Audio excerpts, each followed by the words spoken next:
అక్కడ పెట్టి ఉన్న కనుక వారు ఒక స్పాంజి చిరకాతో నింపి పొడవుకు తగిలించి ఆయన నోటికి అందించింది.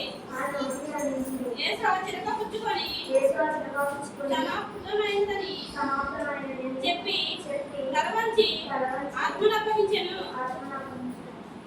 కానీ అందువల్ల చాలా మందికి యేసు ప్రభువు చదువుకున్నాడని ఎవరికి తెలియదు.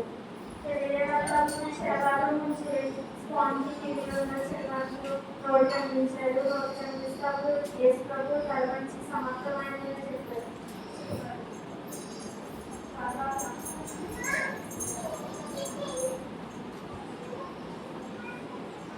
యోహాను సువార్త 4:14.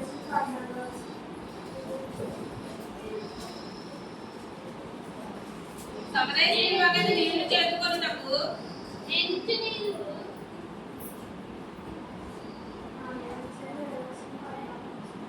సమరయుని వగద నీళ్లు చేదుకొనుటకు అక్కడికి రాగా యేసు నాకు దాహమిమ్మని అడిగాను.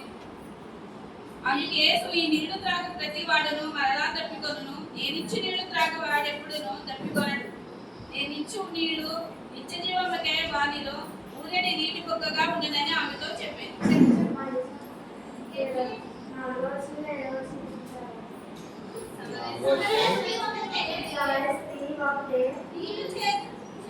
నీళ్లు చేదుకొనుటకు అక్కడికి రాగా యేసు నాకు దాహము కమ్మని ఆమెను అడిగాను.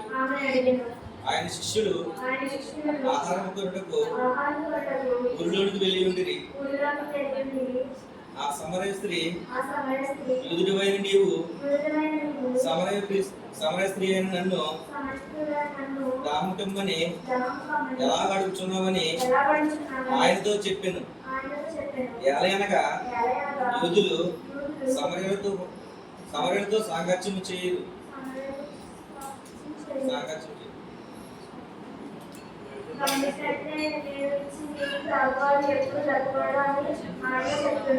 అసలు యేసుక్రీస్తు వారు కలిగిన దశ ఏంటంటే ఇక్కడ ప్రభు తండ్రి యొక్క చిత్తాన్ని నెరవేరుస్తున్నారు. ఇంకా నేను భూమి మీద వచ్చి వారిని పూజించలేదు అని దేవునికి అనిపించలేదు. ఆయన దశగా చేయలేదు. ఇంకా ఆత్మల పట్ల దాహం ఆయనకు ఉంది. అంటే ఇంకా చాలా మంది రక్షణ పొందాలి, ఆత్మలను రక్షించాలి అనేది ఆయన యొక్క దశగా.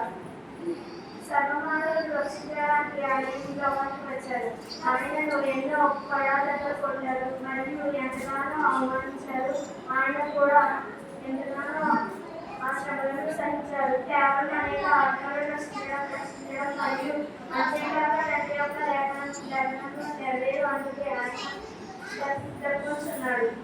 ఇంకా అనేక ఆత్మలను రక్షించాలి అనే దాహం ఆయనలో ఉంది.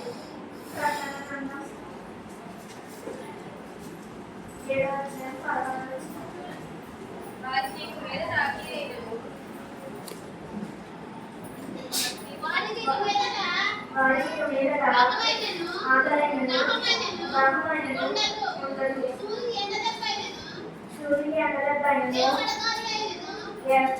ఎవరిగాలైనను వారికి తగలదు.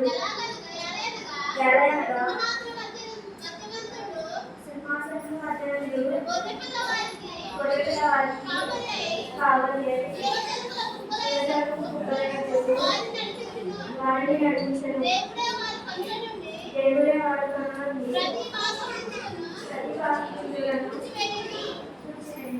పరలోకంలో దాహం ఉండదు అనే మాట మనం ఎక్కడ చూడవచ్చు. కానీ యేసు ప్రభు వారు పరలోకంలో కూడా దాహం కలిగి ఉంటారు. ఆ దాహం ఏంటో కాదు, ఈ లోకంలో ఇంకా రక్షణ పొందాలని కాదు, ఎంత రక్షణ పొందాలని నా దాహం తీరుస్తారని యేసు ప్రభు గారు అంటున్నారు.